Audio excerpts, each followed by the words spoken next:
بسم اللہ الرحمن الرحیم الحمد للہ رب العالمین وصلی اللہ وسلم وبارک علی النبی الامی الصادق الامین وعلی آلہ الطیبین الطاہرین واصحابہ الغر المیامین اما بعد۔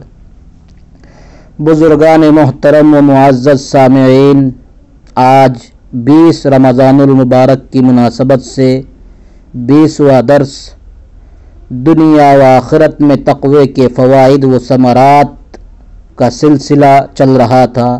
آج اسی سلسلے کی 7ویں کڑی اور 7ویں قسط پیش خدمت ہے۔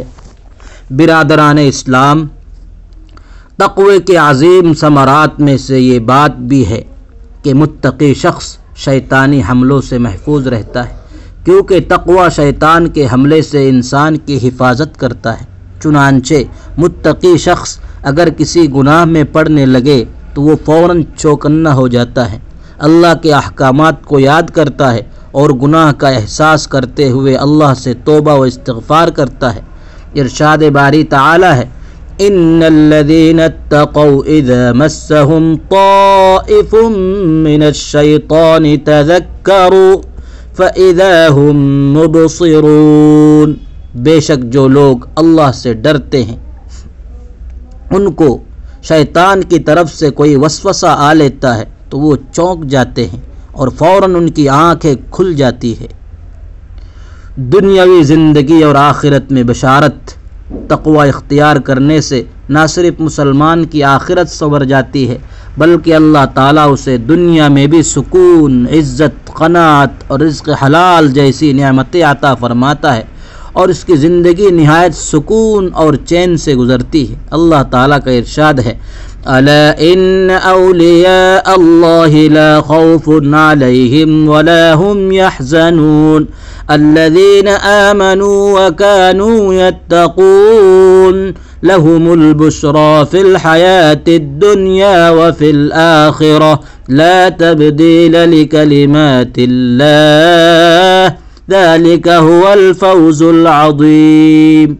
آگاہ رہو، بے شک اولیاء اللہ پر نہ کوئی خوف ہوگا اور نہ وہ غمگین ہی ہوں گے۔ وہ لوگ جو ایمان لائے اور ڈرتے رہے ان کے لیے دنیاوی زندگی میں خوشخبری ہے اور آخرت میں بھی اللہ کی باتوں میں تبدیلی نہیں ہوتی۔ یہی بہت بڑی کامیابی ہے۔ واضح رہے کہ دنیا میں بشارت سے مراد نیک نامی، مومنوں کے دلوں میں محبت، سچے خواب، اللہ کا لطف و کرم، نیک اعمال کی توفیق اور برے اخلاق سے تحفظ ہے۔ حضرت ابو ذر رضی اللہ تعالیٰ عنہ سے روایت ہے کہ رسول اللہ صلی اللہ علیہ وسلم سے عرض کیا گیا کہ آدمی بھلائی کا عمل کرتا ہے تو لوگ اس پر اس کی تعریف کرتے ہیں، اس سلسلے میں آپ کا کیا خیال ہے؟ تو حضور اکرم صلی اللہ علیہ وسلم نے فرمایا، تلک عاجل بشر المؤمن، یہ مومن کی فوری خوشخبری ہے۔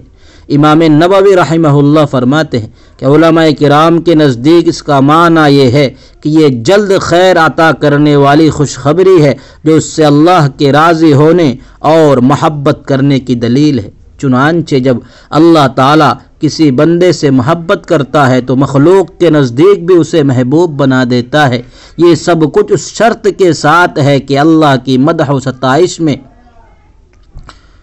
اس شرط کے ساتھ ہے کہ لوگوں کی مدح و ستائش میں اس کا ذاتی دخل نہ ہو، ورنہ لوگوں سے تعریف سننے کی خاطر کوئی کام کرنا بے حد مذموم ہے۔ درج ذیل بشارتیں اخروی بشارت میں شامل ہے۔ پہلی بشارت روح قبض ہوتے وقت فرشتوں کے نزول کی بشارت ہے، جیسا کہ اللہ تعالیٰ کا ارشاد ہے، ان الذين قالوا ربنا الله ثم استقاموا تتنزل عليهم الملائكة ألا تخافوا ولا تحزنوا وأبشروا بالجنة التي كنتم توعدون۔ بلا شبہ جن لوگوں نے کہا ہمارا رب اللہ ہے، پھر اس پر خوب قائم رہے، ان پر فرشتے یہ کہتے ہوئے اترتے ہیں، نہ تم ڈرو اور نہ غم کھاؤ اور اس جنت سے خوش ہو جاؤ جس کا تم سے وعدہ کیا گیا ہے۔ دوسری بشارت قبر میں متقین کے لیے اللہ کی رضا و خوشنودی اور نعمتوں کی بشارت ہے، اور تیسری بشارت نعمتوں بھرے باغات میں داخلہ اور دردناک عذاب سے نجات کی بشارت ہے۔ اجر و ثواب کی حفاظت، جو شخص اللہ کے حرام کردہ امور سے اجتناب اور صبر کا مظاہرہ کرتا ہے، اللہ تعالیٰ اس کا اجر ضائع نہیں فرماتا اور اس کے ہر عمل کا اسے پورا ثواب عطا فرماتا ہے۔ صبر کو 3 قسموں میں تقسیم کیا گیا ہے۔ نیکی کے کام کرنے میں جن مشکلات کا سامنا ہو ان پر صبر، گناہوں کو چھوڑنے میں جو پریشانیاں آئے ان پر صبر، اور زندگی میں پیش آنے والی مصیبتوں، پریشانیوں اور آزمائشوں پر صبر۔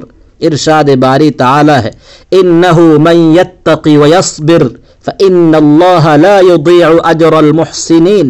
بے شک جو شخص اللہ سے ڈرے اور صبر کرے تو اللہ نیک لوگوں کا اجر ضائع نہیں کرتا۔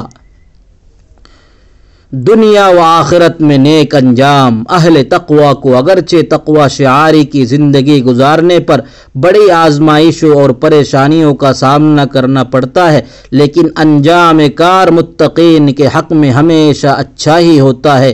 اللہ تعالیٰ کا ارشاد ہے، وَأْمُرْ أَهْلَكَ بِالصَّلَاةِ وَاصْطَبِرْ عَلَيْهَا لَا نَسْأَلُكَ رِزْقًا نَحْنُ نَرْزُقُكَ وَالْعَاقِبَةُ لِلتَّقْوَىٰ۔ اور اپنے اہل و عیال کو نماز کا حکم دیجیے اور خود بھی اس پر قائم رہیں۔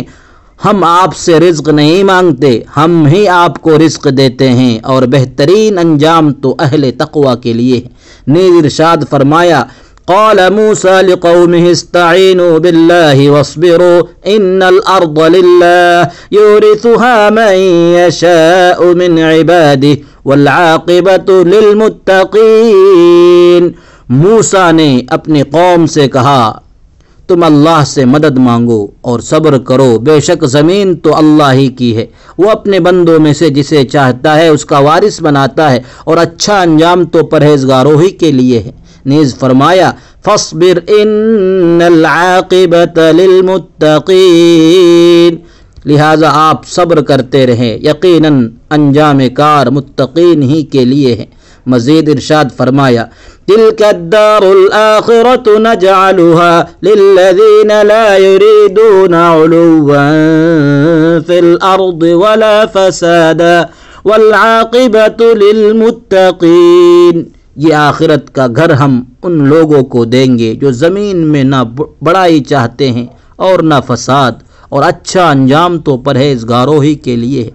نبی کریم صلی اللہ علیہ وسلم ان الفاظ میں نیک انجام کی دعا فرمایا کرتے تھے، اللہم احسن عاقبتنا فی الامور کلہا واجرنا من خزی الدنیا وعذاب الآخرہ۔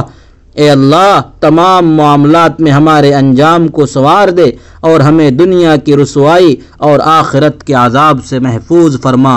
اللہ پاک ہمیں صفات متقین سے متصف ہونے کی توفیق عطا فرمائیں، اور دنیا و آخرت کی تقوی والوں کے لیے جو جن بھلائیوں کا وعدہ ہے انہیں ہمیں بھی حاصل کرنے کی توفیق عطا فرمائیں۔ وصلی اللہ وسلم وبارک علی النبی الکریم وعلی آلہ وصحبہ اجمعین۔